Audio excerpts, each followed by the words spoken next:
On August 6th was the 10th anniversary of John Hughes, the late filmmaker. He was well known for writing and directing successful films during the 80s and 90s. Successful movies such as Weird Science, The Breakfast Club, Ferris Bueller's Day Off, Pretty in Pink, Dennis the Menace, the Home Alone movies, and many more. John Hughes was born on February 18, 1950 in Lansing, Michigan. Oh, so he was from Michigan. I'm from Michigan, of course. Michigan, stand up!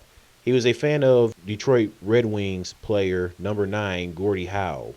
John Hughes described himself as a kind of quiet as a kid. This is what he said about growing up. I grew up in a neighborhood that was mostly girls and old people. There weren't any boys my age, so I spent a lot of time by myself imagining things. And every time we would get established somewhere, we would move. Life just started to get good in 7th grade, and then we moved to Chicago. I ended up in a really big high school, and I didn't know anybody.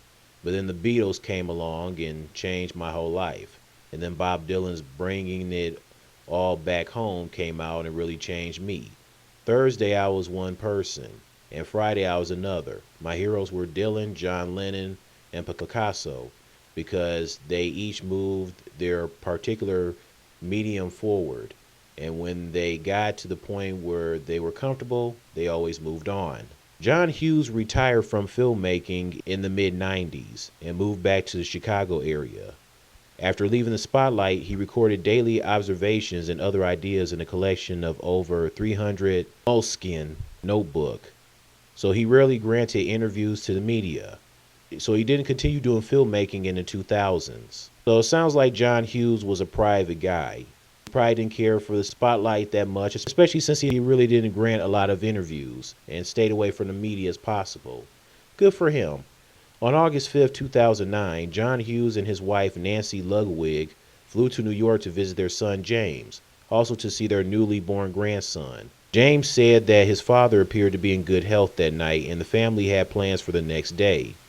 On the morning of August 6, 2009, John Hughes was taking a walk near his hotel on West 55th Street in Manhattan, where he suffered a heart attack.